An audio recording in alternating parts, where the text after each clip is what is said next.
Captain Insano shows no mercy. Straight cash, homie.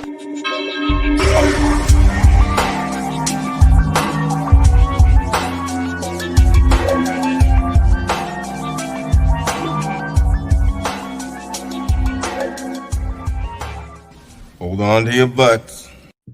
What's up, everybody? Welcome back to the Basement Monsters podcast on Sports Zone Chicago. What a game! Bills and Cardinals. The Cardinals end up prevailing on a Hail Mary by Kyler Murray to DeAndre Hopkins with three Bills defenders draped on. He was in a stampede. Hopkins was in a stampede of Buffalo Bills, and he ended up coming down with the football, and what a finish to a great game. The Arizona Cardinals win 32-30. They got nuked. I would say they got lost, but they got nuked is what they did. Yeah. Credit them for hanging in there too. I mean, like I said, the Bills. This is one of those games. Like they came out and looked like they were going to maybe even start pulling away. You know, the first half and then into the third quarter, and then the Cardinals started chipping away, and then they hung in there and. They look like they made a good decision with spending the money on Hop. Oh, he changes the game for them. He changes the whole game for Arizona. Kyler has a safety net you can just go deep with. You could trust him with at any moment in any part of the game, in any game. It was just amazing to watch that final drive unveil, and then to end it on that. Just I'm happy. I'm happy we picked that game to watch, and that has to be the Bills Cardinals today. Has to be probably game of the year type. It was back and forth. It really was. You got to give credit to Buffalo. They did bottle up Kyler Murray for yards, but when it came down to the red zone, Kyler was able to get out into space and score 2 touchdowns on the run. Yeah, I mean, just like we knew he was. You know, we knew he was going to get out and run around. You know, Josh Allen got out and ran around a little bit too. So, but yeah, I mean, that's the thing. that's why they got Kyler Murray, for him to do exactly those things. That Cardinals defense kind of started kind of getting Buffalo a little rattled too. So. I mean, good for the Cardinals now, and then the even better thing for the Cardinals is Seattle just lost to LA. So. That tightens up that race. That's right. In our third game, and that's a good segue into our third game to start the post.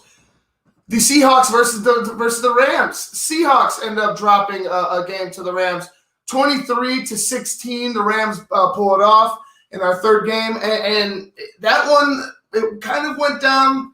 It was a little closer than I thought it would be. But it ended the way I thought. I figured with the Rams being on top, because I still just don't trust that defense of Seattle. But it was Russell Wilson making a couple big mistakes that caused. It was also Russell Wilson not being able to do anything. The Rams. I was kind of flipping back and forth between the two games, and he was having a hell of a time. That line wasn't giving him any protection.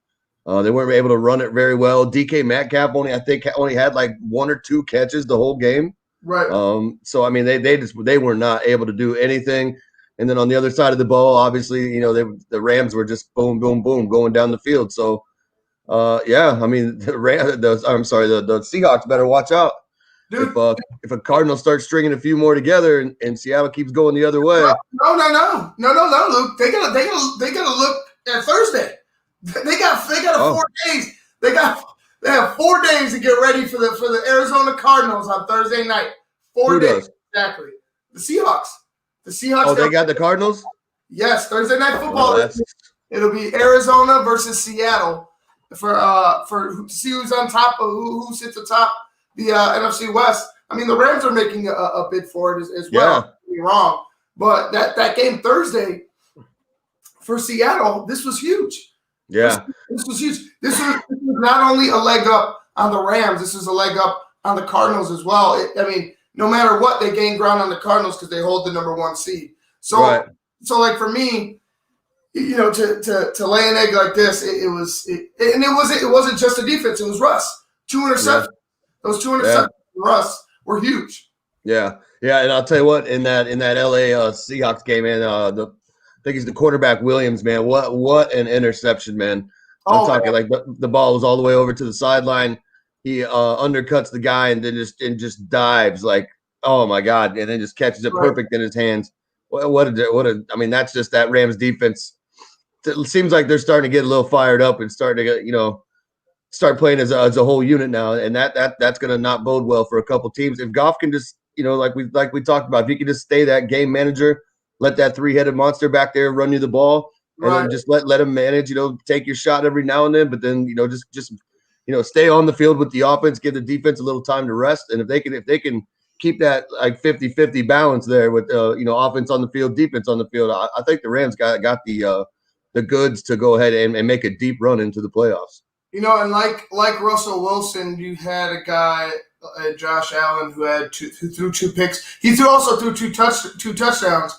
Mm-hmm. But the 2 picks, the one pick was just lazy, flat-footed, all arm it was like a corner run, like you run to like a side to the sideline. It was like an out, like a deep out.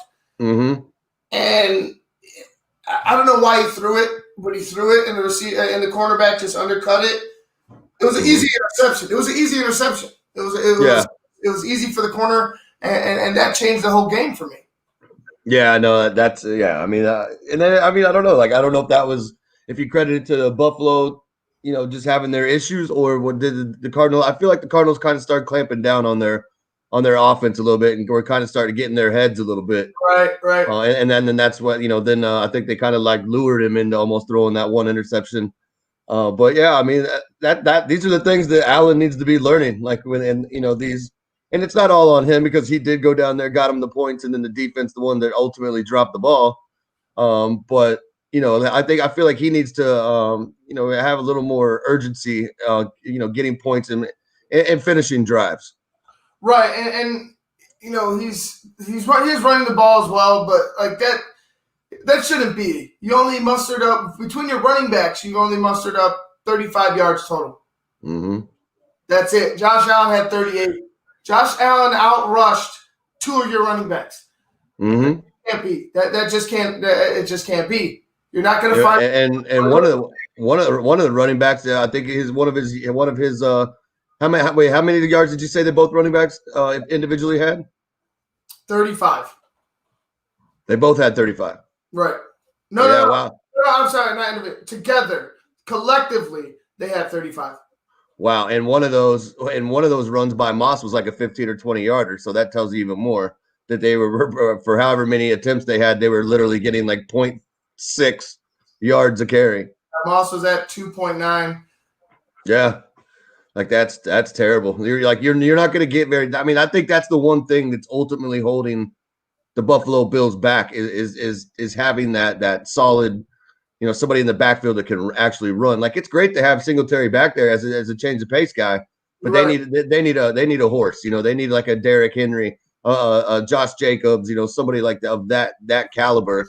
And I think once they get that, they'll be then the sky's the limit. It makes you think if they had a Frank Gore. Yeah. If they had a running back like a Frank Gore who just keeps on going. The NFL money, the father time, the age of whatever nickname you want to give him. If they had a guy like Frank Gore who can muscle some yards out. Well, I mean, if I was them, I would have also looked at Kansas City. Like, Kansas City got Le'Veon Bell. They have Hilaire. They've got like 6 running backs over there. I would have hit up Kansas City and be like, let me try Darrell Williams. Right. It's not going to hurt anything. And then worst comes to worst, you've got an extra running back, and you could run a rotation of 3 backs in Buffalo. But with Singletary, like we always talk about it, how with him being so small, like it's almost impossible for him to run between the tackles unless there's like a gaping hole, and then you got to worry about him because he's shifty in space. But for him getting through that line, it's I mean, you're basically just throwing up prayers. And that's pretty much the what sums up the Buffalo Bills offense. They can throw downfield at will. Excuse me.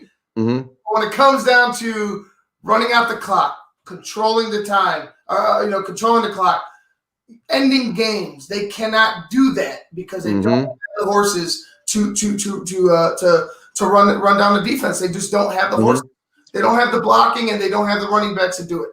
It's plain and simple. So they're going to have to find a way where they could shut out a game, like they could close out games like this. This should have been going the other way, a W, because the Buffalo Bills. The story should have been how the Bills came back. It should have been the Bills' last second touchdown, but it's not. It ends up being the Cardinals because you just don't know how to end the games like that. Just that interception alone, though, the flat-footed ass interception.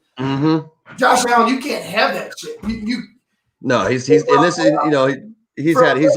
you can't have a shit interception like that from Josh Allen. Yeah, no, and he's this is he's been in the league long enough now where he knows better than to do that crap. I mean, it's I don't know. And sometimes I was thinking before the Bills even got Stephon Diggs. Right. It's sometimes watching Josh Allen play.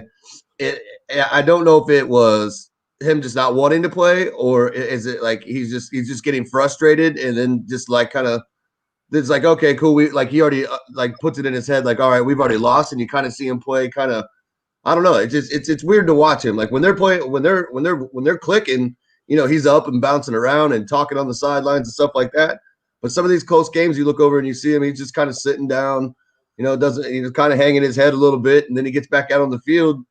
And I don't know. It's just like I don't know what his deal is. He's got all the talent in the world. Well, the way he just needs to get the drive. The way you're talking about it, it sounds like you think that he's a guy that needs to benefit from everything that's everybody else being better around him. He doesn't necessarily make everybody better. He needs everybody else to be better for him. Right. Exactly.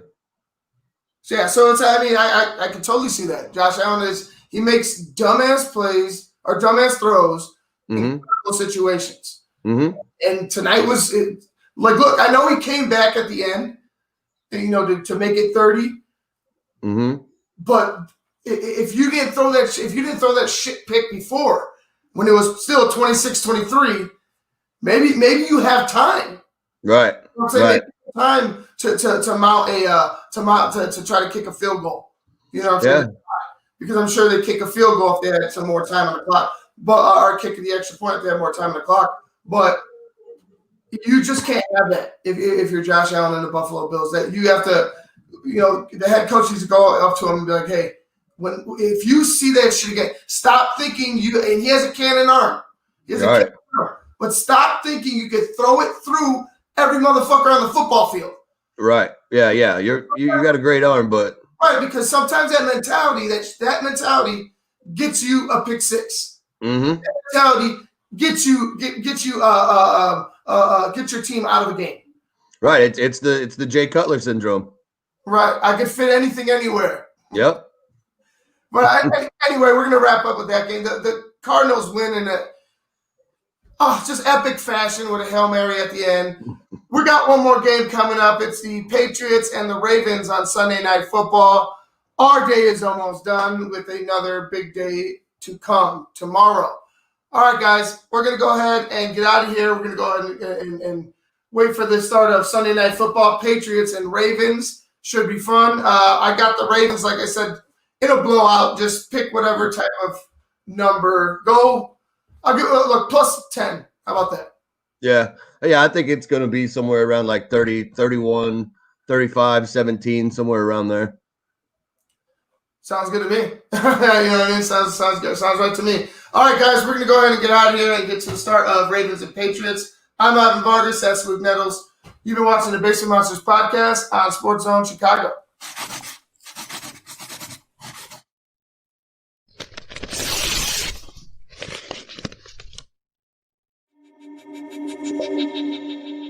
Captain Insano shows no mercy. Straight cash, homie.